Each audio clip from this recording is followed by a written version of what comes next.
Hello, everyone. Welcome to the First Ones to Die podcast. I am Jonathan. I am here with Alex and Jerome. How are you all doing today? I'm doing good. Doing pretty good. I just bought a new guitar, so I'm excited about that. All right. Um, What kind?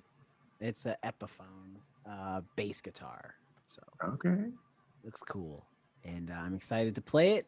I've been trying to look for a new guitar forever, so now I'm glad I actually have a new guitar. So it's almost like being a kid in Christmas, where I get to have this new thing to play with. So Oh, it's cool. Um, Nice. yeah, and also I've been watching Sweet Tooth. Hashtag watch Sweet Tooth. It's a I great have show on no Netflix. idea what that is. it's on I hate to Netflix, say and it. I I've hope I seen. don't sound ridiculous. I No, it's on do not know that Netflix. man. All I can there's like a picture of like a cross between a deer boy and a human, and all I think is that Fall Out Boy did this in like 2008. Picture we're going down. I think the comic did it first before Fallout Boy did, which is what it's based off of. See, But Alex, yeah. don't test Jerome on those comics. I didn't know it was a comic. It was just something that popped up on Netflix. Yeah, it's I've never read the comic because the art kind of turned me off. I never really liked the art style, so I never read it. But the show's really good actually, and I've heard the story has been good in the comic, and so I have no reason to doubt the story in the show. But so far, it's been good. It's only 8 episodes. You can watch on Netflix right now, so I'm having a good time watching Sweet Tooth. Nice. And that's And how not about what you, we're talking Alex? about in today's episode, just to We're let y'all not know. talking about No, if well, you if you wanted a listen to the sweet audio tooth version, you review. already know we're not talking about Sweet Tooth. Just saying. I'm doing okay. I was at my sister's earlier. Her dog, Winnie, the Samoyed, just turned 5 years old. So they were having Oh, a happy little party for birthday. her. I turned into like the party photographer for a minute. Some dogs are really hard to work with. Huskies, man.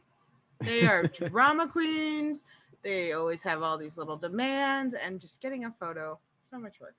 But I got them. They're very great. They're cute dogs. Nice. What about you, Jerome? Or Jerome? Jonathan.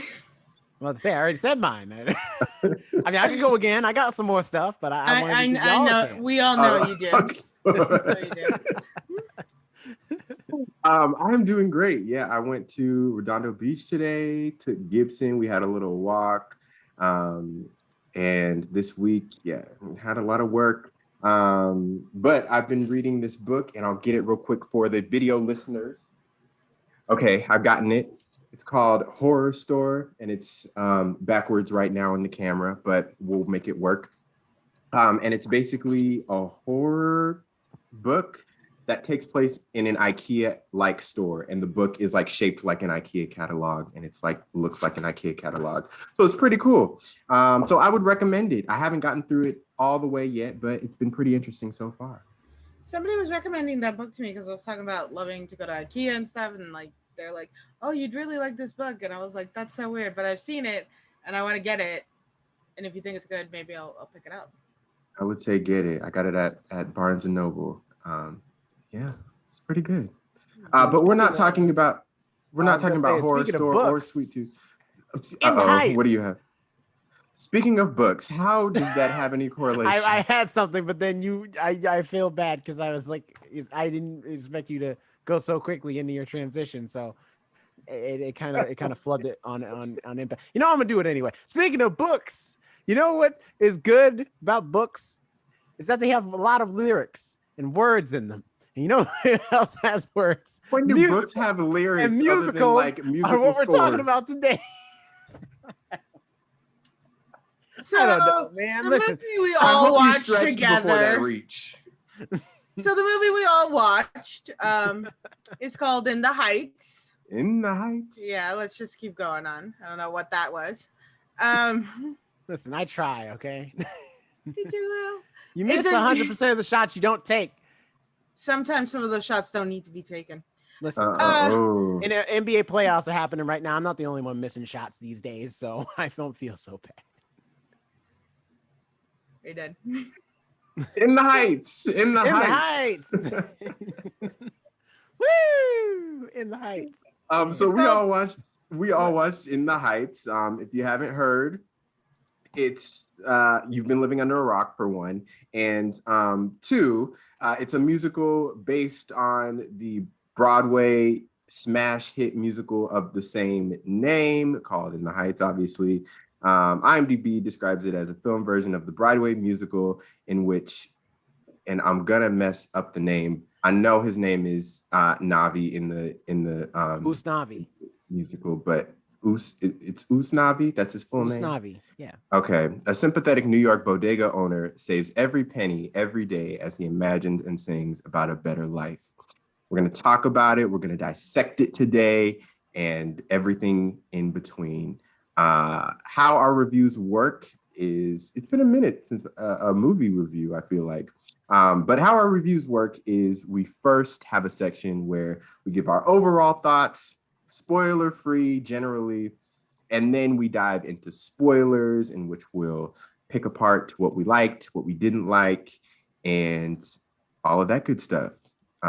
So yeah, let's go over what our overall thoughts of this movie were. Who wants to go first? Alex, you look like you want to go first. Do I? Sure. I thought it was a pretty good movie. It gave me very much West Side Story vibes at time. But it was an okay movie. I enjoyed it. I do enjoy a lot of musicals. I'm not so much of a fan all the time of musicals that are in movies. I kind of like them when it's an actual play going on. But I think this movie did it very well. I did like that they had quite a few Spanish songs, which was nice because it is about being in a Dominican neighborhood too, in Washington Heights, New York City. So the fact that they actually had Spanish or Dominican music was actually a really nice thing to hear. Sometimes, so it wasn't completely like whitewashed or anything like that, which is a big thought when it comes to movies that have a majority of people of color cast, is that there's that heavy whitewash in the music or in some shape or form. This I felt didn't do that entirely, and it stands really well for me. So I did enjoy it when I watched it. Nice. And how about you, Jerome? I'm conflicted on this movie because on one hand, this movie has easily some of the most boring storylines I've ever seen in a musical. I was not invested. Like, I think the only person who's worse is Rent. I hate Rent. 525,000. No. I love that song, but the story of Rent sucks. But so these are better than that. But the stories in here, a lot of them, I'm just like, and it's mostly just, I'm sure it's because I know Lin-Manuel Miranda grew up in New York. I don't know if he specifically grew up in Washington Heights. But clearly this is like a passion. This is like a passion project for him. You can tell that when he wrote this, both as the stage play, it like really is a love letter to his neighborhood, or a neighborhood he really appreciates in New York. And sometimes, and much like Quentin Tarantino, when he tries to show appreciation for the time period when he loves the movies, sometimes it comes off really corny in the dialogue. I'm not gonna lie. However, despite all that, this movie, talk about musical scope. It's incredible. Some of the stuff they do here. Some of the set pieces here remind me of La La Land's incredible set pieces they did here, where you have people on all types of stuff. You got just grand dance sequences and just like the amount of choreography and how people move and stuff. And then on top of that, how the music flows really well. Like, it's a really well put together musical. So I'm conflicted because I'm like, that stuff is not to be taken for granted at all. And it is amazing. But the other stuff, for me, holds it back from being like up there with La La Land for me personally. So that's got it. That's if that gives any indication of how I'm feeling about the movie. I wasn't a fan That's of fair. La La Land. I figured it would. Wait, well, what did you say, Alex? I wasn't that fan of La La Land. La La Land's a movie I know where people are either on one spectrum or the other. I'm favorable to La La Land, but I can enjoyed see how the people might choreography of La La Land. I think the dancing was really well, and I think it took it back to like the 20s and 30s where musicals were really big. I think the choreography was beautiful. The rest of it, not so much. That's fair as well. For me, I really enjoyed this. I really enjoyed In the Heights from start to finish. First of all, I didn't realize until like midway through the movie how long it would be. Like Lin-Manuel Miranda said, no, we ain't cutting nothing from the musical. Because this is how typically how long a musical would be. But typically with movie musicals, they tend to shorten them. But they said, nope, we're keeping to the almost 2.5 hour length of the stage musical. And I wasn't necessarily mad at it. Maybe I cut it a few minutes, but overall I wasn't overly pressed. But I can see what you're saying, Jerome, in that the storylines might be a little, boring or not as intense, or the stakes aren't entirely at the highest that they quote unquote need to be. But when I was watching the movie, I was thinking like part of the thing that makes it engaging is because it's like a slice of life. Like it's just these ordinary people going throughout their daily lives with song and music intertwined. And that's what makes it fun. There doesn't necessarily need to be some sort of major plot point or major thing that's happening. It's just them living their lives and celebrating themselves and their culture and their community. Um, the music I thought was great. I was jamming to the songs. And yeah, I completely forgot about what I was also gonna say, but I'm sure I'll get to it soon enough.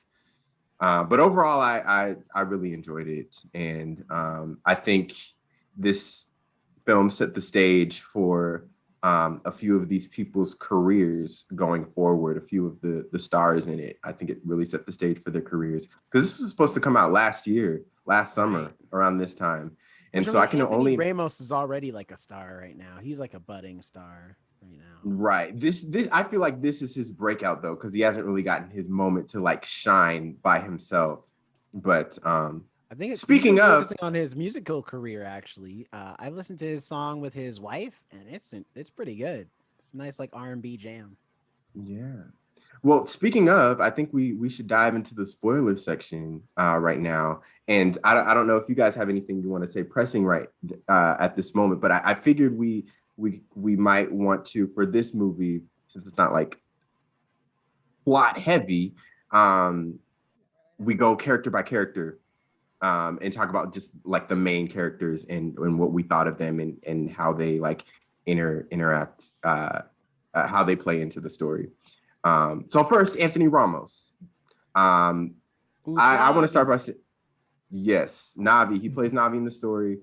I I thought love he the did origin of incredible. his name, by the way. I think that's so Right. funny. That was a great joke. That joke really landed. I was like, that's funny. It was really good. I thought he did incredible. I saw him in the Hamilton film, obviously. That's where he, started in Hamilton. And he was also in A Star is Born. I saw him there. So he's no stranger to musicals. And he's actually a great singer as well. He raps for most of this movie, but he's like a great singer. Like you mentioned, Jerome, he has music out. He has a song with Ari Lennox. It's really good that I enjoyed. But I thought he was a perfect role. He was a perfect character for this role. I thought he really brought life to the character. You really empathized with him. His performance overall was really great, and I thought he just fit the mold for the character. I mean, he might as well have. He played the character on stage.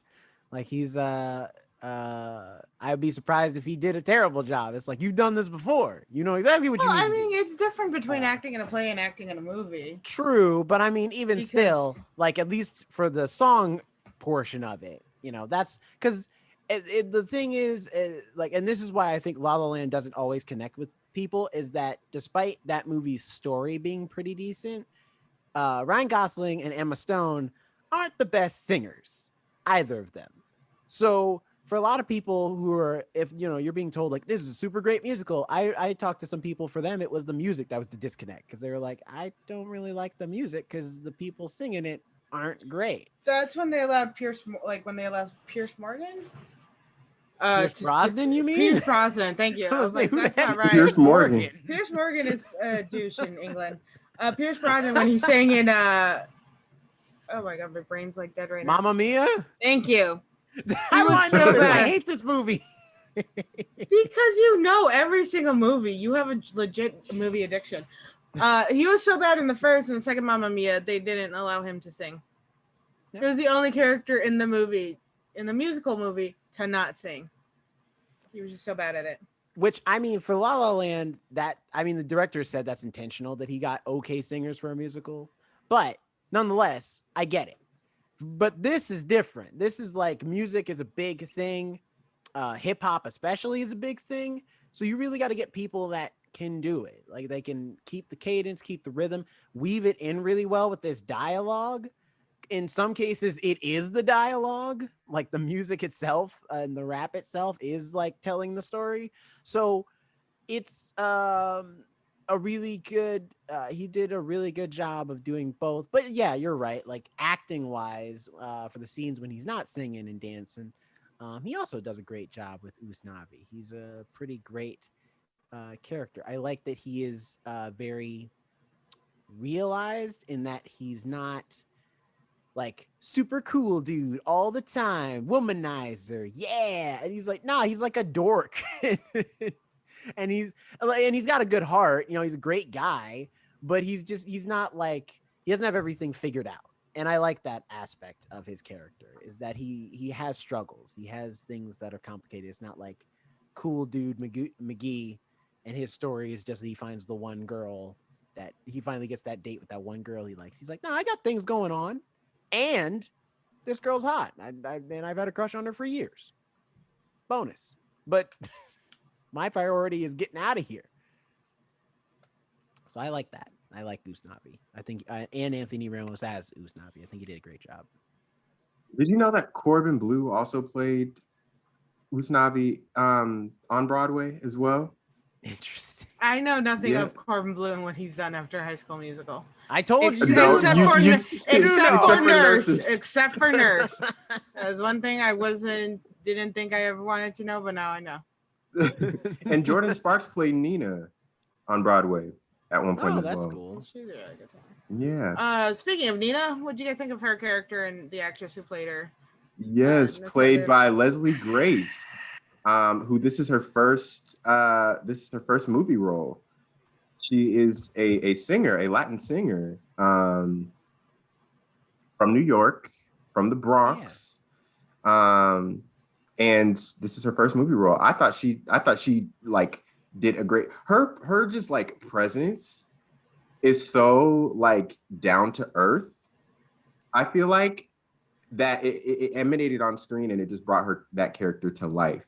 You can tell that she was like, if someone told you that this was her first movie role, like I wouldn't necessarily be surprised after watching the movie. You can tell that she is fresh, but that doesn't like necessarily knock her performance. I thought she did a great job, and I think she definitely has more roles to look forward to. Alex, since you brought up Nina, I assume you have some stuff you want to say. Oh no, I really liked her character. I liked the character Nina as well, just in general, because of that whole, there is this thing, especially when it comes to like first generation to second generation Latin people, or, you know, family members of immigrants. It's always, you have a certain expectation to live up to. And I felt that like, I understood her fear of like not being able to say something, because it feels like a monumental failure. I really and the whole community was like on top of her about it. Right. She had everyone on her shoulders. I can imagine like the pressure that was. Yeah, and like I just really, and I think that's why her character really had to be down to earth, because it's like, well, you can't really be that mean girl and then fear how the family's rejecting you. You would kind of just, I don't know how you did it as a mean girl. However, Sharpay dealt with it. She ended up moving to New York. So no, I did like it, and I was a little confused to what kind of scholarship she had that would make her because it's one of the things was to like, or to pay tuition. Like, I understand, like with tuition and everything, but also you can get FAFSA.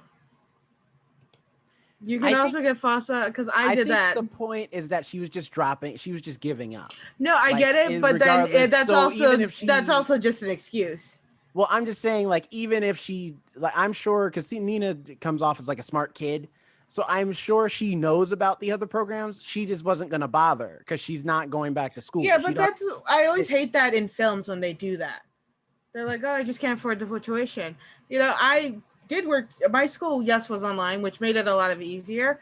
But I also worked 2 jobs the entire time I was finishing up my bachelor's. I worked during the week. I worked at Seattle Children's, and then literally on Saturday and Sunday, I would work in the morning at Seattle Children's, have an hour to decide if I was going to shower, eat, or nap. Then go to the science center where I stayed there almost sometimes until like 1 in the morning. Do it all again the next day. And then Monday and Tuesday, work nights at the science center. And like, there's always a way. And that's what I grew up with. And I think it may also be for me that mentality that I have because I had to grow up that way too. If you want something, there's a way. It's not a great way. It's tiring. It's horrible. But you can't blame it and say it's like this other thing. You just have to admit to yourself, no, I don't want to do this. It's too much work. I don't even feel like I'm doing a good job. I don't feel like I'm going to benefit from this. This is just making everything worse. Admit to that. Don't blame it on something else like the tuition. Well, she's not. I think she's giving the tuition as an excuse. It's an so escape that she doesn't have to say to her parents, "I'm dropping out of school." I don't think she legitimately thinks tuition's the problem. It's just right. But in movies in general, they do that a using lot. Yeah, but in movies they do that a lot, and same with this movie. She's using the tuition as an scapegoat and saying, you know, for tuition I have to work 2 jobs. It's making everything worse for me. I'm losing my grades. She's using it as an scapegoat, and it always bothers me in movies when they do that. And like, I just she just has to. That's a part that I don't like about her character because it's always the same thing in films. And I think in a realistic standpoint, no, you can go to community college, you're still going to have to take out loans and work 2 jobs. So it's not has anything to do with Stanford, really. It's that she was considered the gifted one and like the smart one, but she's not by Stanford standards. And she's come to that realization. And now she has to go home and admit that transition. All I know is that Stanford was probably shaking in their boots because when she told that story about her getting searched in her dorm, Stanford was probably like, "What? We can't even get any rest in a fictitious world." Like, really? Here's my thing though, is that that transitions into my thoughts about Nina because I think. Because Alex, what you were saying is actually her story in the play. They changed a few things from the stage play for the movie, I think, just to make it more relevant. Because the stage play's I don't know how many years old now. Because I don't know when the stage play came out. It premiered first in 2005. Okay, so it's a lot of years older now. So to make it more relevant, they changed a few things around. One of those things they changed is Nina's reasoning for why she doesn't want to go back to, or why she's having a hard time going back to school. In the play, it's because she has been working multiple jobs and has like a minor scholarship, but it's still not enough. And so she's just having a hard time paying tuition, even with like doing really everything she can do. And they changed it here to she's been racially profiled, and and then on top of that, being in a all white kind of like a more white community away from where what she's used to is hard for her. She misses her people. But again, with all due respect, that's bullshit. That you would back away from because you're being racially profiled. I would have to leave every job I've ever did. You're taking all the getting there fast enough. I'm trying to set up context, and you out here taking my stuff. What context do you need? She was racially profiled. We're reviewing the movie. We gotta go through all of it. All right? You need to get there faster. This is why our podcast lasts like an hour and a half. You need to look. The point is, I agree entirely. I'm just like, there's black people or my go-to was Ruby Bridges was what, 7 or 6, and went to an all-white school with protesters at the door every day to call her the N-word and everything else under the sun other than her name, and walked into school like as with that little girl put on a brave face and walked into school and that all-white school every day for elementary school. You telling me as a 19-year-old girl, you can't just, it's not even like anyone called you a name or nothing. At worst, they searched your bag and assumed you took some earrings.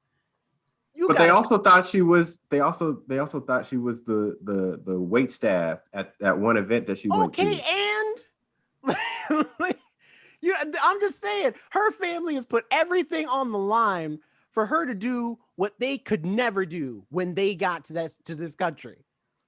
Yeah, and she's taking it completely for granted and disrespecting every No, wait, hold on. That's also dangerous thinking, though. Because my parents did the exact same thing for me.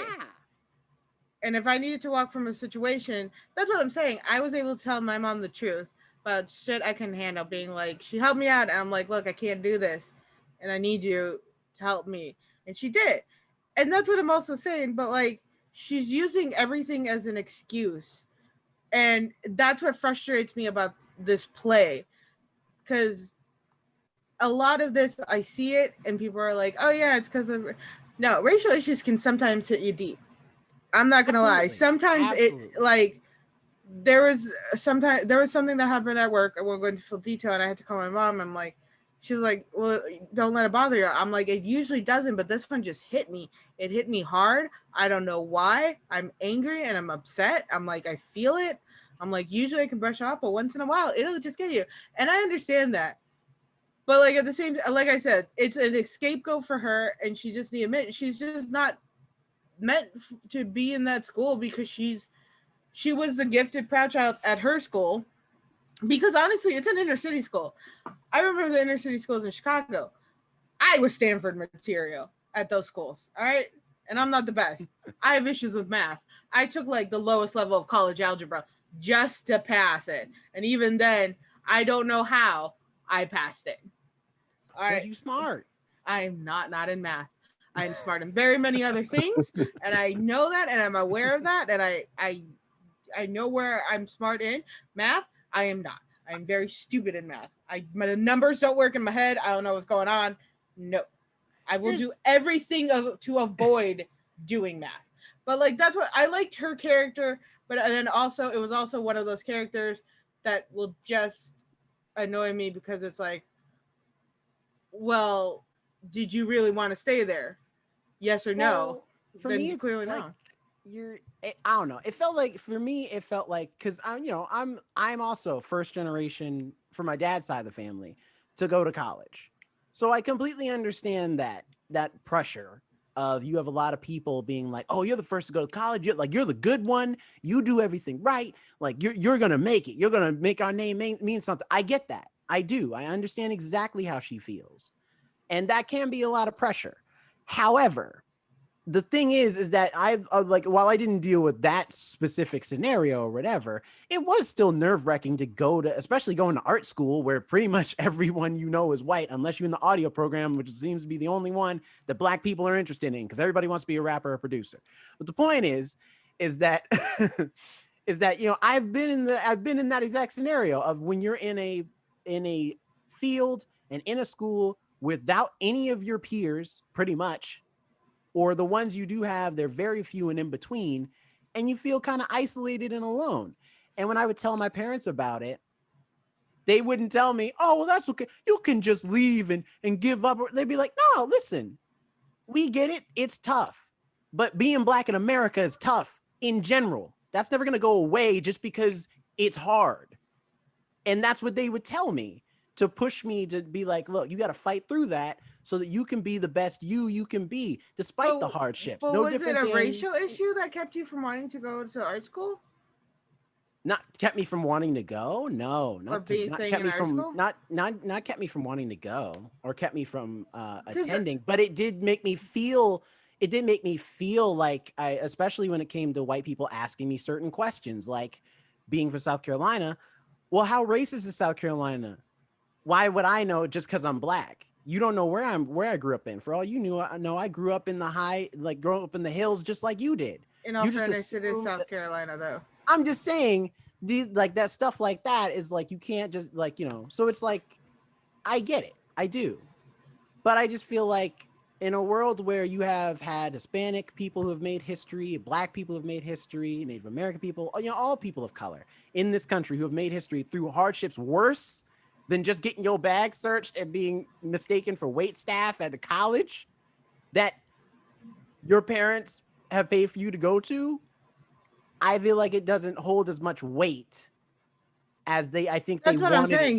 it She just, like in the writing, is that it didn't hold as much weight, especially because at the end of the movie, she's just like, you know what? I am going to go to Stanford and help do the things I need to do so I can help undocumented immigrants. I'm like, that could have been the fire you could have figured out on your own growing up in this neighborhood. You just now thinking of this? Also, again, you don't need to go to Stanford. If you want to go to a school near closer to your family, that might that's also be like true. That's a a good great point, support.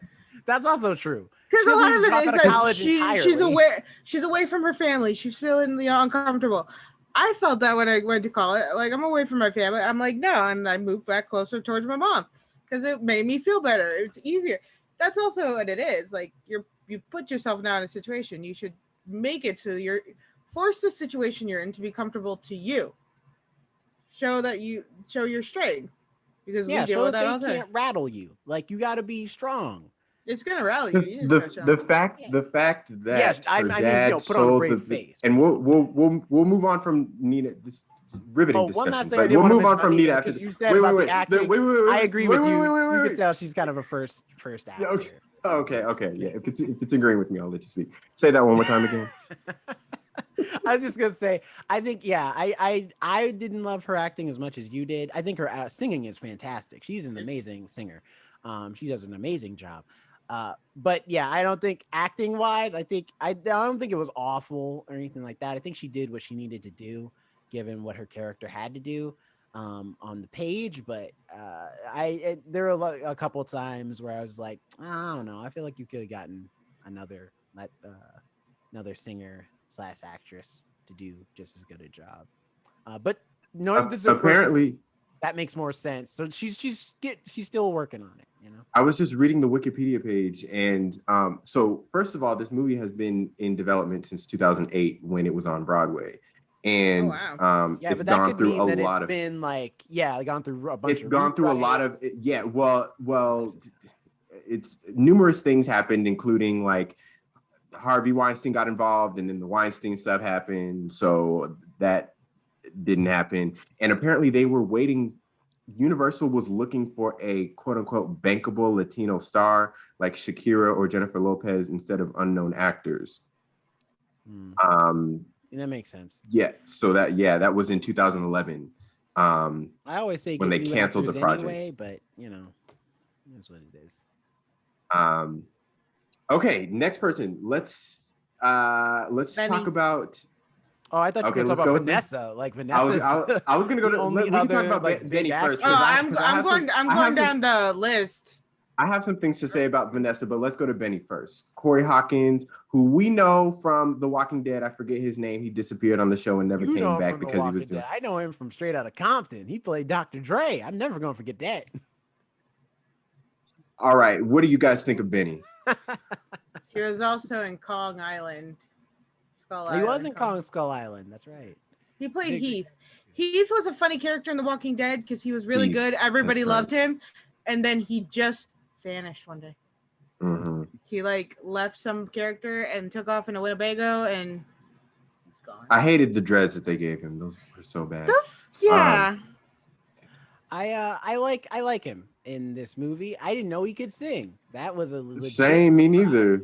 But he does a great job. I think the thing about Benny is that he does not have a lot to do in this script outside of this relationship Being with Nina.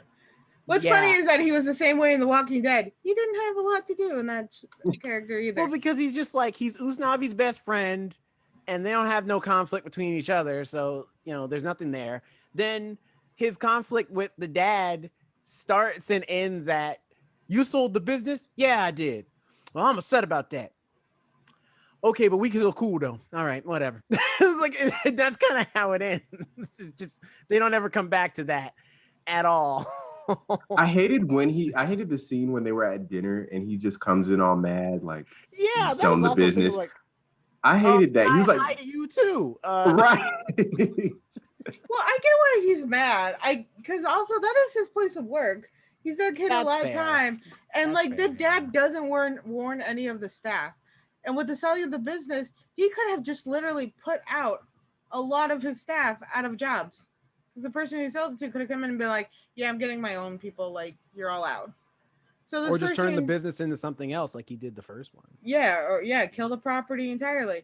So like he has now risked the job of everybody, and instead of giving him ample time to look for a new job, he just sells it and then goes like, "I'm giving all the money to my daughter." And it's like, dude, you have like 20 employees right now at minimum. Who probably get the health insurance from your place or all this way, and like God knows if they have children, you just screwed minimum 20 people. So I get why he's mad for an entirely different reason, but I feel like he has some right to be mad. I do like Benny though. I like his inclusion into the script. He seems really cool. He seems like a great side character, and one. I think the only thing is, he just doesn't have a lot to do. All he is there to do is support Nina, no matter what she says and or does, and to get mad at her dad for that one time. In fact, in the stage, that's another thing they changed in the stage play. Benny, Nina's dad, does not like Benny, or rather, doesn't approve of their relationship. But it's not because he works for him; it's because he's not Latino. I guess they didn't want to keep that plot. Maybe they didn't have time. To be quite honest, this movie's already long enough with the way it is It was now. kind of long. So they probably don't have time. Didn't have time to add like another subplot with another character. Plus, I guess it is also stereotypical of like Latino father that's not approving of the son of the guy that his daughter's dating, who's not like who he wants him to be. It's like we already got the Selena show doing that right now. Like, So that's not really a stereotype one. it's I don't know. It's accurate. as far as I like in what was it? There was a movie starring Jordan Sparks, surprisingly enough, where that was the Sparkle. Plot. No, or was it Sparkle? No, I don't think The it was one Sparkle. with Whitney Houston. No, it wasn't Sparkle.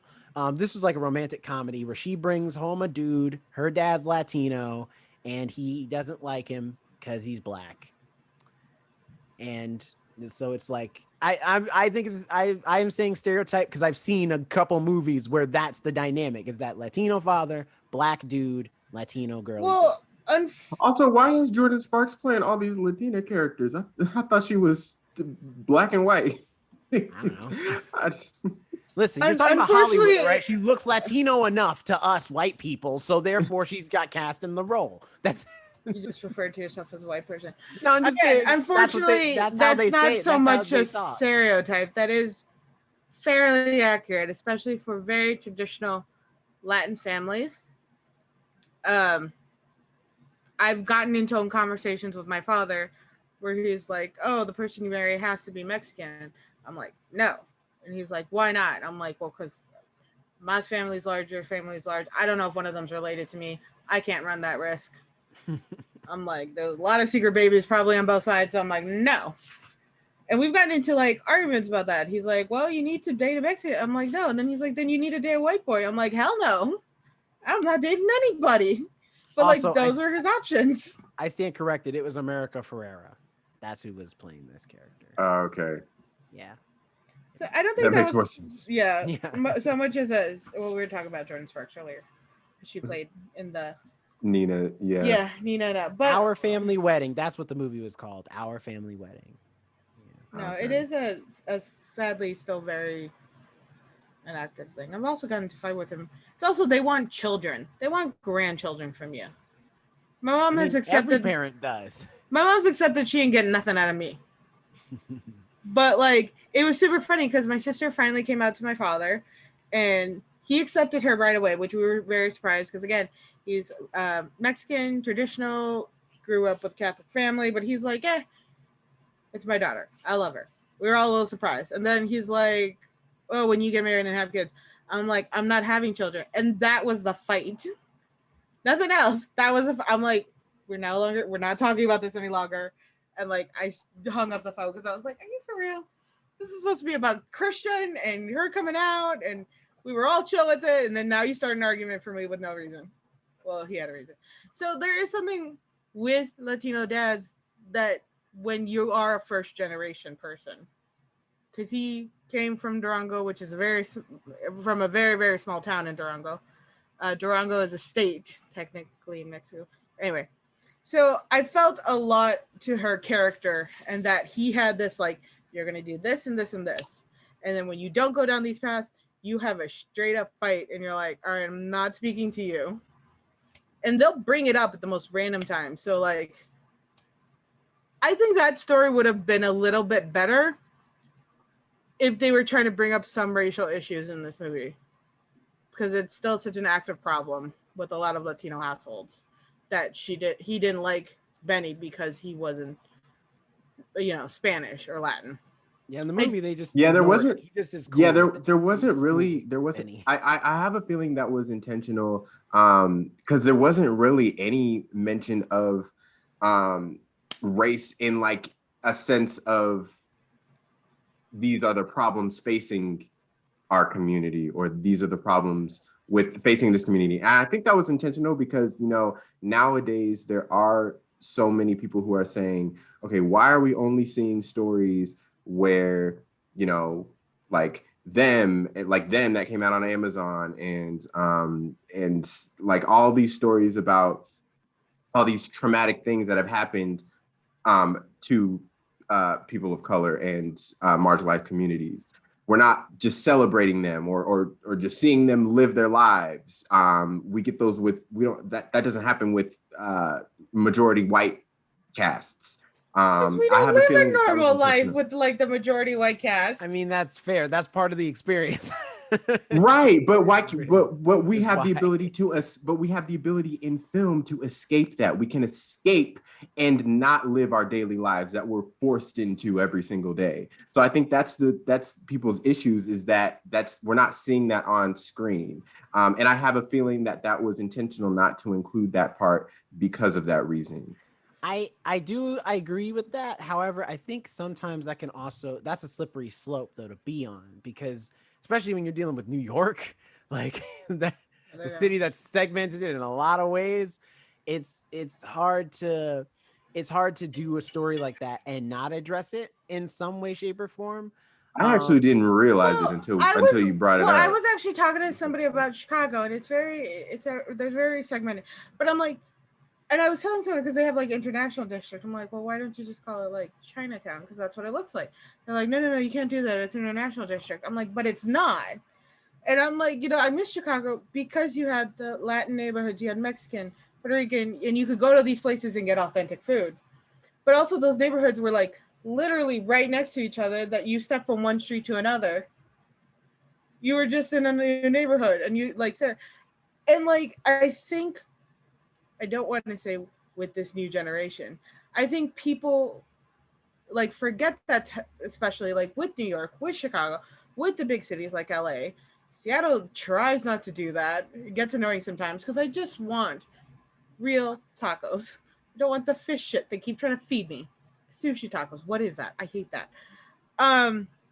They need to realize that. And I think maybe also the lack of racial issues in this movie was also due to that you're in that neighborhood. You don't have to worry about the racial issues as much until somebody who's from outside that neighborhood, or you're talking about something that went down, is involved. So this is a little bit of escape, because growing up, I grew up in more around, people who look like me. I didn't think about racial issues.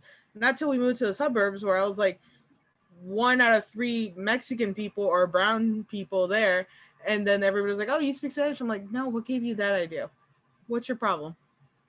So I think you didn't have to have racial issues really brought up in this movie. I do like that Benny doesn't speak Spanish, though. I do like that.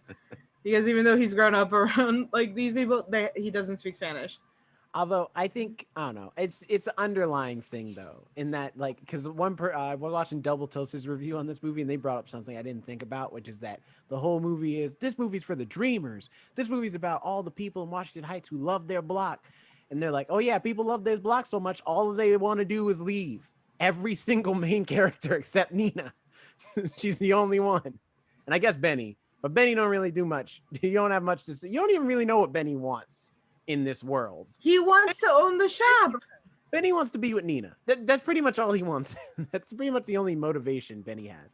But Uznavi, he wants to get out of here. Vanessa, he wants to get out of here. Danielle, she's not particular. You notice they all stay at the end. You notice they all stay at the end. Yeah, because the dance number requires all of them to be there. Also, from the way they all keep just dancing around, I don't think they have the financial structure to move out of that neighborhood. Because logistically, you're thinking logistically. Because I live in North Seattle. This place is expensive. It's like 200 square feet. I pay like almost $1,200.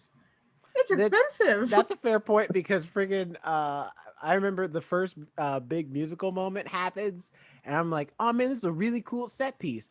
But in La La Land, for example, they have that big highway dance maneuver, but that's kind of like abstract. It's supposed to just be a big musical number just to get you warmed up, in into the movie. And here they like do the dance number, then they all start walking away, and I'm like, wait, I'm sorry, did that happen in real life, dude? Every morning he wakes up and y'all are just dancing in the street like traffic ain't coming through. Ain't no one got work today. What is going on? It's also like that. Go ahead.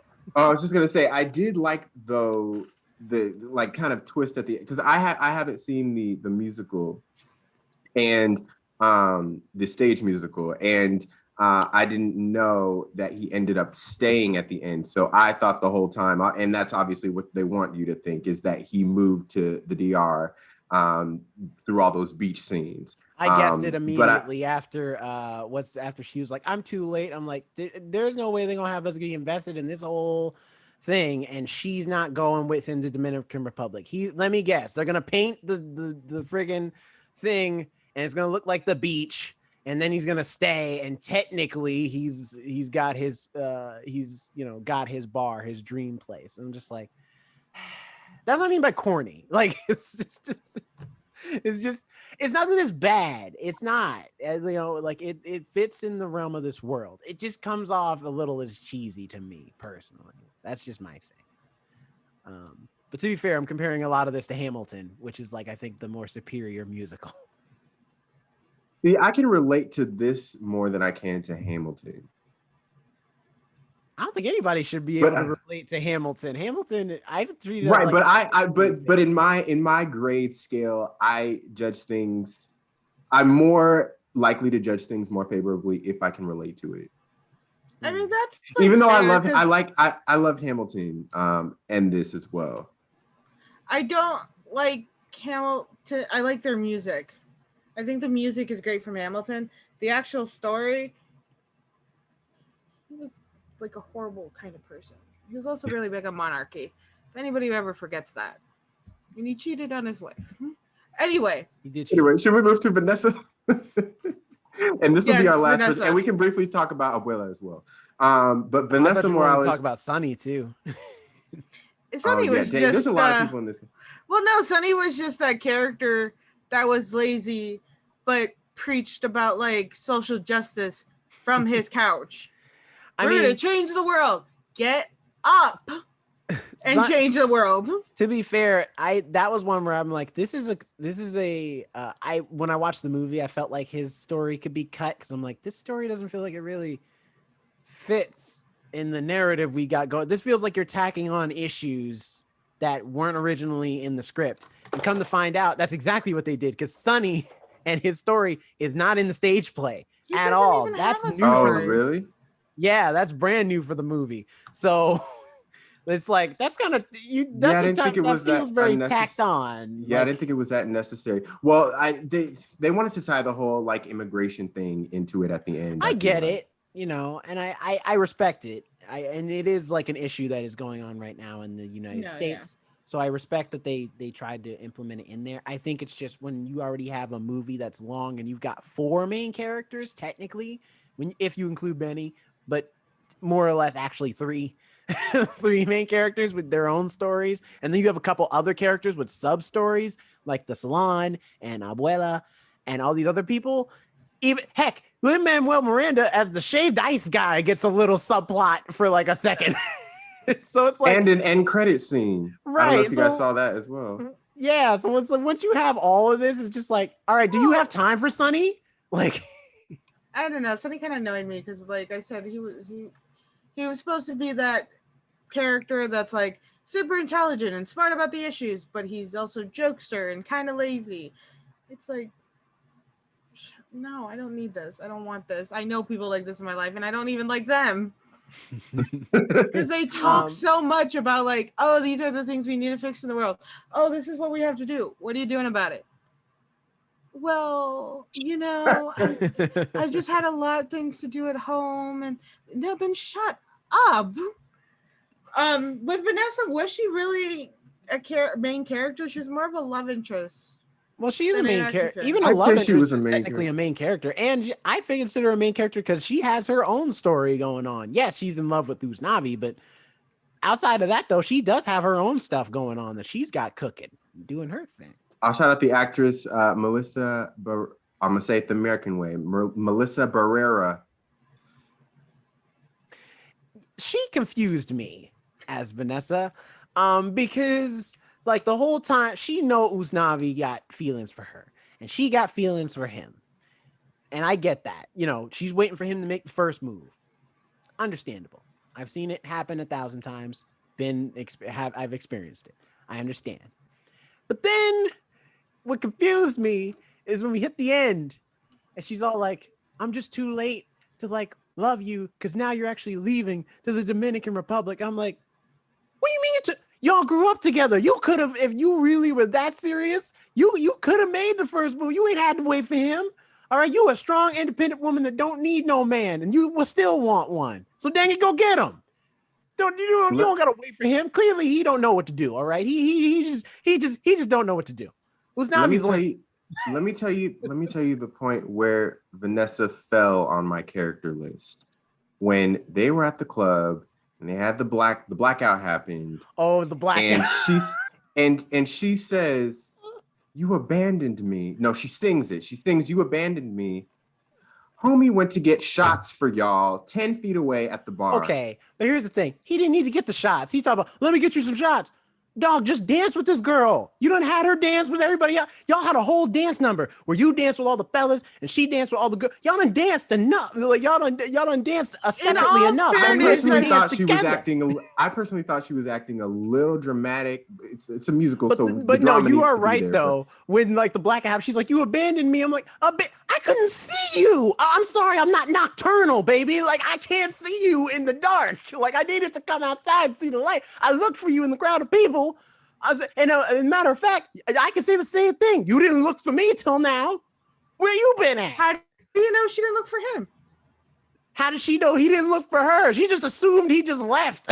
It was just He like, did. all right, He I'm went out. outside Because it's a blackout in a building with no lights or power. And that's basically a basement. We can't see. Can't nobody see in here. You can make an effort. I would make an effort. I wouldn't ditch my friends. I'd start calling their name. Over everybody else doing the same thing, calling everybody else's name. You think you could hear your friends Jerome, specifically calling you? Your voice and my voice will All travel. All right, we're different people. We're not Our snobby, okay? Travel. They can find us. They will hear us, and then they will come to us. Listen, we're not Usnavi, all right? Usnavi is, like I said, Usnavi lame. There's a lot of situations in here where I'm like, Usnavi, you don't know what to do. If I'm in a crisis, I'm going with Benny. Benny knows what to do. Benny saw all that going down, and then he was like, you know what? I see that cab ain't moving. I know exactly what I'm gonna do. I'm gonna go over to the distributor. I'm gonna get things moving. Benny was making plans and making moves. And Usnavi was out here just open-handed, not doing a goddamn thing. Even Sonny knew, hey, we gotta get some lights on the block. Although that scene was very tonally confusing. Because they're like, the song is super depressing and tension filled of like, there's a blackout and things are crazy right now. And then you look out on the street and there are dudes doing windmills and break dancing and having a good time. And I'm just like, okay, am I supposed to be celebrating or am I supposed to be scared? Because blackouts aren't horrible until looters come. They're not that bad. That's what I mean. It's totally Or confusing. I'm like, or until you y'all realize saying that the it like it's power's like not an coming back, issue. or until you realize that the power's not coming back on and you're in a heat wave. Oh, that happened. I mean, that's true, but it's just, I don't know. It just felt weird to me. That I'm like, I get what you're trying to do. Tonally, I don't think this works on film. Sorry, Alex. Okay. Go ahead. No, it happened to Christian and Yasi. They were like without power for like 2 days, I think. Back in February when we had that like windstorm, a tree fell on power lines and stuff. And I was like, "Are you guys doing okay?" And they're like, "Yeah, we're fine." I'm like, "I'm gonna bring you guys some blankets." Their house was like freezing. The dogs kept snuggling with them and everything. But like, yeah, blackouts aren't too bad until looters come or people start breaking shit, and then it's like, okay, you guys ruined a magical night. Well, especially if the fireworks are firing off, like that's actually like it's. They got those fireworks fast. Well, I'm sure Like they were lickety illegal split. fireworks. I'm not gonna lie, in or they were just Chicago? storing them. In Chicago, everybody had fireworks. They were illegal. You go to Indiana, you go to one of those stands that are outside in the field. I'm sure New York was the same way. There's a field like in like Buffalo, New York, or you go down to Jersey, you load up, and then you're good. That's true. That's true. Should we? But anyway, just back to Vanessa. Yeah, that was the only thing. But I thought again, also singing fantastic. One heck of a dancer. She seemed like she got the moves. Matter of fact, everybody got the moves in this movie. Jimmy Smits was busting a move.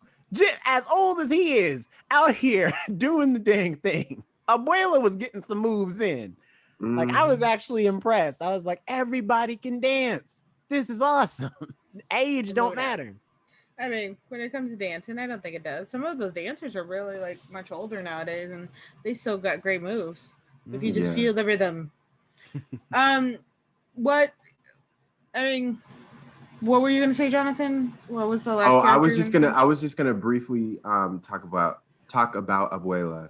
I was sad when she passed.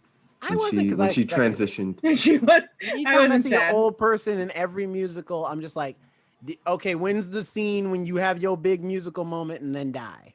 But why wasn't she taking her meds? That's what I want to know. Because she wanted to live life on her terms. All right. But you need to take your meds in order. Let me tell you something, Jonathan. All right, she is. I don't know. She looks like she's what, like 80, maybe 90. She a 90-something-year-old woman. You don't tell her what she is and is not supposed to do. All right, she gonna do what she want to do. All right, I don't think she was 90. How old is the actress that plays Abuela? The actor that played Abuela was 65. Is 65. Okay. Regardless, see, she was still young. At 60-something years old, she was living her life to the fullest. All right, she was out here dancing, drinking, doing what she want to do. All right, you don't tell her what she gonna do. She don't want to take them meds. She don't have to take them meds. Go ahead and do your thing, Abuela. I appreciate you. All right. Alex, do you have any words on the character? I'm not too fan of grandmothers in general. So, but that's ageist. No, grandma. I'm pretty sure mine tried to kill me. Okay. There's some locked up memories. Another episode. That's another thing. Yeah, no, I did see it coming that she was gonna die because she was so well loved. Of course, they always kill the person who's always in those communities. The person who is so well loved always dies in those type of films. Whether it be the guy who's trying to turn the neighborhood around, trying to protect people, or like, you know, the sweet old woman who's like the inspiring person, or the old man who gives the advice, they always die. That's the change point in the story. They die. So I was expecting that to happen. Her character was okay. I didn't get too emotional about her death because it's a very common story. Yeah, parents die, grandmother always raises. There's always one person in movies with all color cast who's raised by their grandmother. That's a stereotype I could have done without a little bit. That was not needed. There is literally all Black Hispanic films, any film, there's always one person just raised by their grandmother, and they are the sole carer of the grandmother, of course. Because that's, to be fair, that's part of the culture. I didn't necessarily have a big mama, as it's called in the Black community, but I definitely had some older ladies that I consider like a second grandma. Even though I love my grandma, my granny is the best. I love her. But you know, I had like another babysitter who was kind of like a grandma to me, Miss Florence, who's like, I consider her like a big mama in a way. You know, I think that's nice, but yeah, I just couldn't connect with that because I didn't really have that. My father's mother was very nice. I loved her. My abuelita, or abuela. Abuelita is like grandmother. Abuela is like more of a smaller term for it. She's very nice. She took care of me a lot when I was little, but I don't really have a relationship with her now, and I'm not very close to her. She's also very tiny now. She's like shrunken. She's one of those that shrunk. I don't know what it is when you get older, you get smaller. My mom has done that now. My mom's so short now. She doesn't want to admit it all the time, but she's like compact size now. But yeah, I just kind of saw her storyline coming. She was okay. She was just the matriarch character, of course, and I didn't really relate to her.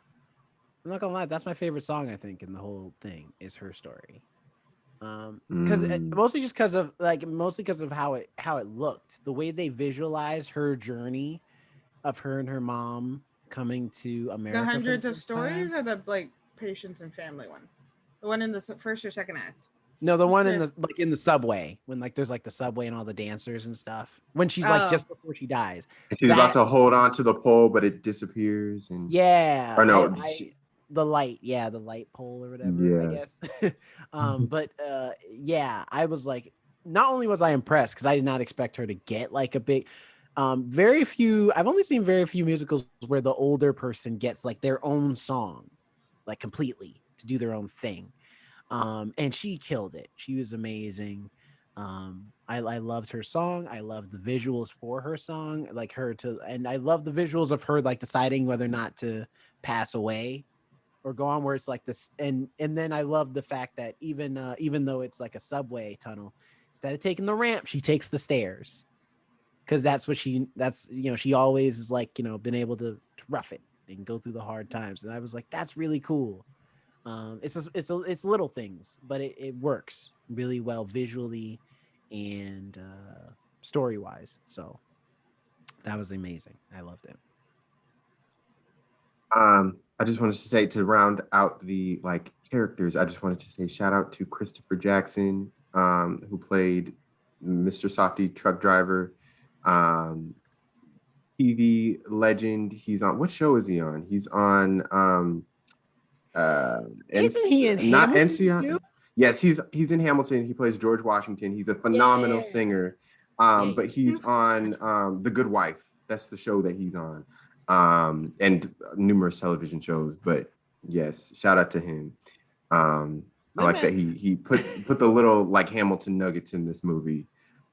The shaved ice guy, played by Lin-Manuel Miranda, that was weird to me. I was like, I'm sorry, why are you here? I feel like you're like this movie's already long, and you feel like you do not have a story to tell. And I feel like it's just you being like, look, I made the movie. I want to be in the movie. Okay, I'm gonna be in the movie. I think that was the exact case. I know. He just popped in really quick and was like, "Hey." But my favorite song was the 96,000, because I love a good upbeat like hype number. That's my favorite. That's always my favorite number in a musical, is just like the number that's the most upbeat, where you get all the cast involved. Everybody has their own verse, and it's just like back and forth. I just feel like you like songs with numbers. Yeah, maybe. You were singing the Rent song. The Rent song, 525,000. 500. Yeah, whatever. Yeah, I think the Abuela one is my number one, but the second one, even though it was tonally confusing for me, is the fireworks one. Like, I thought it was well put together. Aside from the dialogue moments, Like when she's like, "Why did you abandon me, Uznavi?" I'm like, "All right, you can cut that lyrical part out. The rest of it, though, is good." You know. Also, hey Vanessa, keep doing them crunches, girl. I saw the abs. She was out here looking good with them abdominals. I was like, oh my gosh, nobody else got abdominals like her. She out here just crunching, just doing it. She was an actual dancer. Her actual character. So that one was a dancer. The other ones were actors or singers that were dancing. She was an actual dancer, and like dancers have the best physiques ever. They use every single muscle that's ever been in the body. He's also going to be in the new Scream movie coming out next year. Cool. Why are they doing that? Let it die. And a movie called Carmen. Carmen the musical? Based on the novella of the same name.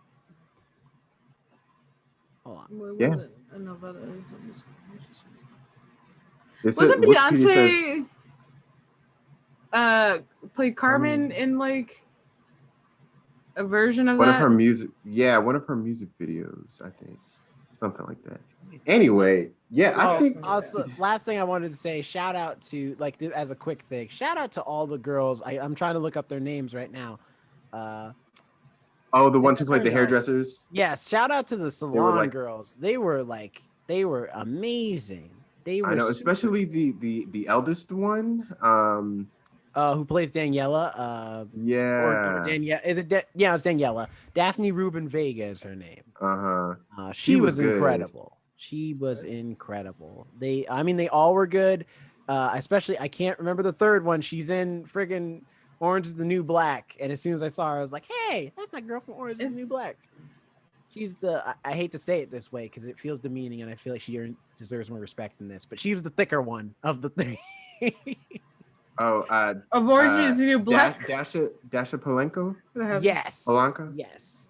She was, first of all, she's on my list of Hollywood crushes. So that was like, she already had my vote as soon as she came on screen. In fact, when she was giving Uznavi the eyes, I was like, hey, you better do that, bruh. Like, don't let that one walk out. It's like Vanessa's whatever. She's the one. All right, Vanessa, she got the abdominals. She don't got much else though. This one, she got the full package. She got all. She like, take her instead. And she worked at the salon. She got money. I'm just saying. Anyway, that's all right. And what was your grade, Jerome? Bias. But anyway, based on all the characters, of course. Yes, and listen, I've been all over the place today. All right. Let's focus on the movie itself. That's a part of the review. Sure. But as a movie as a whole, what grade would you give that? A movie as a whole, I think I give it honestly a B-. I think I did have fun watching the movie, despite my few criticisms here and there. The movie is fun, and I think if you love musicals, you will enjoy this movie, hands down. Especially if you like Hamilton. Like if you like the style and flow of Hamilton, you'll love this movie. It's pretty much the same thing, just a different topic, different story. But the cadence is still there, the rhythm is still there, the music is just as sharp. And the dance numbers are just as sharp. Also, we didn't talk about it, but yeah, some of the fantastical ones, like when Benny and Nina are dancing on the side of the building, I love that. That was incredible. Yeah, I was like, that's a really cool idea. And I still want to know how they filmed it because it looks the transition between them going from it being right side up to upside down is so well done. I was like, that's really cool. Probably like harnesses and stuff. And like green screens, obviously. That it has to be something, and probably a little mixture of both. But nonetheless, like it just is a really cool musical movie that has a lot of style, a lot of flash, but feels very modern in the way it's executed, as opposed to something like La La Land where it's trying to be an homage to old musicals. This feels something fresh and new, and I appreciate that a lot, actually. And I appreciate the representation of brown-skinned people in this country. It's about time we get some more movies with people of the Latino and Tejano or whatever other Latino community you are a part of, because there's a lot. Did you say Tejano? Or not Tejano. I'm sorry, that's wrong. Chicano is what I meant to say. I meant to say Chicano. I think that's a hot sauce. Yeah, Tejano's a hot sauce. That's my I think bad. It's like a hot sauce. I don't know dude. why that was. It was in my head, Well, so I said it. But Chicano. Tejano is a like Selena was a Tejano singer. Oh, that is a thing. Okay. No, the way you said it though sounded like a. The way I hot said sauce. it, yeah. is The way it wrong. was said. Like a hot sauce. That's my bad. I'm sorry. That's my mistake. I don't, no disrespect to all No, you're good. communities. I was just trying to figure out what you. That being said, there's probably not going to be too many Tejanos in New York. Probably not. Well, because I think Tejano refers to in Texas, used to be Tejas, right? Like originally. But anyway, that's my grade, B-. Fantastic film. Just those minor few things were my major criticism, like with Nina's story. Like really, all the stories kind of just being a little cheesy, a little corny. Some like especially the let me listen to my block thing. That got on my nerves. I was like so much. I was like, you're doing your Daredevil stuff. Where Daredevil's like, this is my city. Oh, Hell's Kitchen, the few blocks of New York, that's all of Hell's Kitchen. That's your city. Shut up. All right, you don't protect the city. So, Jonathan, what was your rating there? I told you this review was going to be off the rails. I am going to give it an A, and this is not a Malcolm and Marie A. I will not be amending this in future episodes. I'm going to stick to this A, and this is going to be the In the Heights A that it is going to be given. Okay. You're saying that because you're changing your grade on Malcolm and Marie? I've changed my grade on Malcolm and Marie like multiple times. Yeah, I think I've mentioned it in every single episode since we've done that review. You mention it every time you're grading something. I'm rating it this high, not because of this. But No. Yeah, I loved it. Every time I watch a musical, I'm just like, oh, I would love to do. That's on my goal. I would love to be in a musical like one of these days. Because it's just so like, well, because it's just like anyway. I could sing for a musical. I'm telling you that. If you asked me to drop an album right now, I've heard you sing musicals when we've been in the basement. You can carry with the musicals. I've not heard you do anything. There's nothing wrong with that. Like be on the end. If you can dance or at least learn dance choreography, you're in. You were in there. Anyway, I would love to be in a musical. And every time I watch it, especially a musical like this with such high energy, it's so uplifting. There's so much flavor and culture and just like love wrapped up into it. You can tell that Lin-Manuel Miranda really cared about this. He wrote this when he was in college. He wrote the musical when he was in college, which I think is, really aspirational. It just tells you, you're never too young or whatever to do something and create something bigger than yourself. And I think that's the overall message of the movie. It's you're never too this or too that to go and live your dreams and do what you want to do, or stay home if you want to stay home, and be with your family if you want to be with your family. Do whatever you want to do.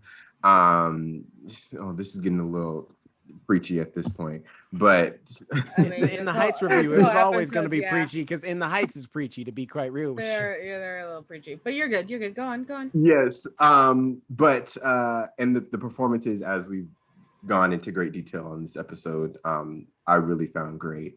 It was a little long, but I enjoyed the content that we got. And I agree, Lin-Manuel Miranda didn't necessarily need to be in it. In fact, I probably maybe would have preferred if he wasn't, just because it did seem a little like, and I love Lin-Manuel Miranda, so I don't want this to come off wrong, but it did seem like a little like self-indulgent, like it was my baby, so I have to be like in it as well, where I think if he wasn't in it, it would have felt a little more special. Like Kurt Vonnegut, the author of like Slaughterhouse-Five and Hocus Pocus, he inserts himself into everything some way or somehow. He's in his own novels, and it's always seen as very much like, well, that wasn't necessary. Your random character in there was not needed for this whole book. It's a very good book and it's a very good musical. You're a little like, because I think if it was almost like a Stan Lee style of where you just pop in and you're there, be like, oh Right. yeah, that's cool. No, but you made yourself into an actual character with a story, and that wasn't needed. Right. I felt it took away a little bit, a tad bit from the story. Not enough to knock it down from an A, but just Funny to enough, knock it down from an A plus. When he debuted in the Heights, he played Usnavi, Right. Miranda. So He plays in a lot of his own musicals, doesn't he? I He think does. I think in can't all help of them. it. Like he's just like I He I can't gotta help- be in my own stuff, man. Like I wrote it and sang it myself, so I feel like I'm good enough to do it. I did agree that him being in Hamilton, I was like, I don't know what it is, man. Your voice just seems a bit too light for the rap style you trying to accomplish. That's just me personally. Like he can rap, but It doesn't this seem is coming hard. It from a doesn't have that person- grit. This is coming from a person who's trying to do hip hop music that also has a light voice. I get it. Like it's there's some things you just can't do. You can't do the DMX feature if you Lin-Manuel Miranda. If your voice too light, you can't measure up to him. I don't know. The DMX feature. That's kind of fair. Alex, what's your rating in R.I.P. Final DMX, Thoughts? by the way. Yeah. I'd have to, like, I kind of jump between a C and a B. It's not necessarily B minus or C plus, but it's kind of between those two grades. I had a lot. Some of the characters kind of hit me the wrong way, and I think it's because I understand what it's like to have parents being first generation. I get it, the expectation, and a lot of my family members also didn't go to college, so it's like, oh, you're going to college, you have to do college. Second, the generation after me, they all went to college, so it's like, okay, focus on them. I get a lot of the story. I did love the musicals, the choreography. Yeah, the choreography. Thank you. Jesus. The choreography was just, I think, really well done. All the steps were very well placed. Nothing felt like, when you see sometimes in musicals, you're looking at a background character and you're like, well, they look like they're literally just jumping up and down. They want you to focus so much on the like main characters, and the background characters are just doing these weird random hip hop dances. It didn't feel like that at all. Everybody felt very much in sync with the dancing, and I really appreciated that, because the dancing can take a lot of focus off. And I think if I would have to have like two separate grading, from like the music to the choreography to everything like that, was definitely a solid B, if not an A, because all the songs were well done. Nothing felt like they were randomly singing out of tune. Although I will give you the Blackout one. You're right. There was a cheerier tone to the Neighborhood, but the song was kind of dark, but at the same, or I'm sorry, sad, but the song was also representing the characters at that moment, but not the whole as a Neighborhood. So it kind of fit too. So it was a song really, hey, look at everybody's happy around me, but I'm like, my heart's breaking right now, because both had conflicts with their love interests at the time, both couples. So I felt the song was actually more well placed. But as like the actual characters, I had a hard time sometimes relating to them and kind of getting behind their like motives for why they were doing certain things. That's where I'm like, oh, it kind of feels like it's a C film. I wouldn't recommend it too much, but I think in a whole, in general, maybe like a B, a solid B, because it's not a movie I'm gonna probably watch again, but I will probably listen to the music again. Definitely. It's gonna go on my Spotify list, and I probably will recommend it. Like, hey, you like musicals? Oh, definitely check out this movie. It's not going to be a glowing review, and it's not going to be like, oh yeah, you have to see it. You have to see it.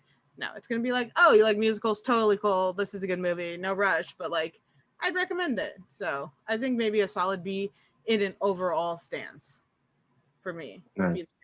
Yeah. Also, you mentioned Hamilton, Nas. I also forgot when Jimmy Smits is on the phone with the college. The waiting music is George Washington's song from, or King George's song from Hamilton.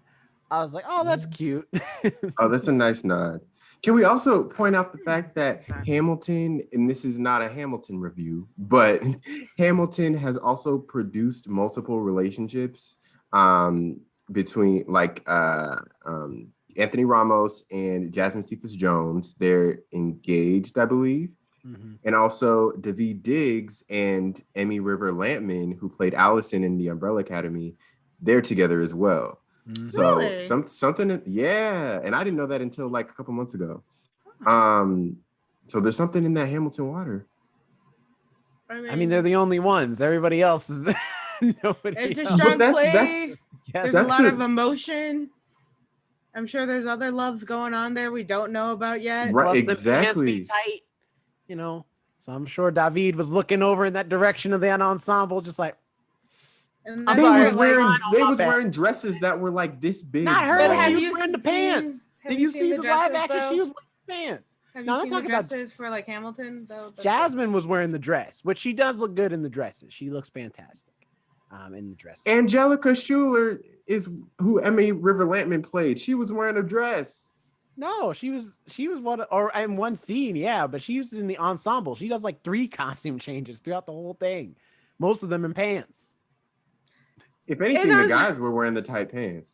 Anyways, I wasn't looking at them, mostly because they got more muscles than me. I felt, you know, a little like I felt a little under. Anyway, like, y'all just gonna be out here embarrassing me like that. Y'all know I don't got biceps the size of y'all's. All right, forget y'all. pick up dancing. This is where you get those muscles. I can dance.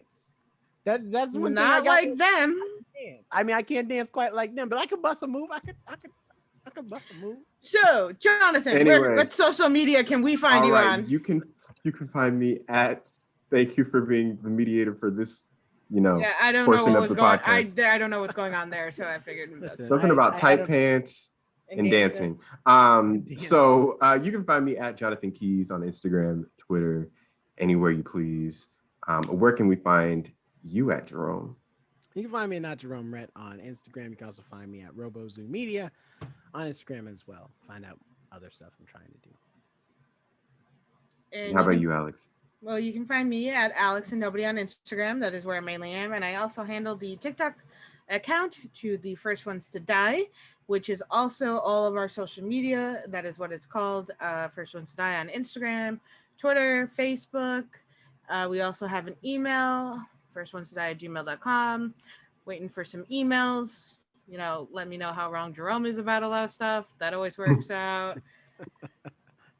And just give us your thoughts, and you know, we love to hear from you guys. Yes, follow us, connect with us. Okay. There's a lot from this whole day. We need to unpack Jerome one day. A lot. But and next week, well, we'll give you a hint. I know you see somehow the world will change. That's just a little hint. Yeah, we're talking about iCarly, okay? The revival series. No, This you is should've just Jonathan's kept demo for trying to get into the next musical that you make Lin-Manuel Miranda. iCarly the musical. And or listening to this podcast. He's available. He wants to know, be in one of your musicals. He can do the hip hop. All jokes aside, I would watch iCarly the musical. I won't lie. Wouldn't you? I would totally. Not. I would absolutely watch that. I don't in theaters care. too. In theaters too, I'd go down. But they need to have Spencer in there. I will only they watch do. if they have Spencer. Absolutely. Yeah, then I'm cool to rewatch it. Nothing. There's nothing. If I was uninterested in the stories in this movie and they actually kind of talking about something, I definitely am not going to be interested in the in any of the stories they could come up with for an iCarly musical. Why? The young girl was an entrepreneur. She started her own web show before things were cool. She lived with a brother who was not all there. Her father was in the military. And they live in Seattle. So you have more of a connection to it. Technically, her father kind of abandoned her. I know he was in the military and all, but they never spoke about him. They never got any calls or letters from this man. He completely ignored his children. And another show where the mom is not mentioned or moms don't exist in sitcoms. Okay, that's just how it is. Unless of course she's a main character. That's the only time. All right. But you know, I'm just saying. I'm just saying. iCarly actually has a lot more than people think. Also, her web show was awful. I look at web shows that we have now, and I'm just like, her stuff would have gotten no views at all. Real? People would have checked out. I think in this one, I think in the revival, she's like an influencer now or something. Yeah, Not like she doesn't have the web show. She would have been totally like a vlogger. That's well, what she is. Because the shit she did is the same thing like David Dobrik does, and like all those other YouTubers. Hey, Yeah. look, we're gonna build a gallon of slime. But And they're doing then- that now when they're already famous. When they got started, it wasn't like it had no production value at all, which is what made them popular. People felt like I could do this too. iCarly, look at her web show for the first episode. It looks like they're trying too hard to be famous. And you know how that goes on the internet. If you're trying too hard to be famous, people going to immediately call you out and be like fake news and move on to somebody who they think is authentic, but is actually also fake. So, you know. But she was also doing this That's the also fake. before all this, the vlogging and stuff. So it was authentic. She was the only one doing this. And in an episode, somebody did try to copy her, and it failed. They called her out for it. Because it's her show. Ooh. They're not going to succeed. The Yeah. gods are in her favor. The gods are working for her. Okay. And this Well, is where anyway, we end. that was a Our sneak musical. preview of next week's episode. We hope you enjoyed it. We'll see you all next week, and have a good day, night, whenever you're listening to this. Just be great. In the Peace out. house. Later. There you go. Bye. My audio is cut.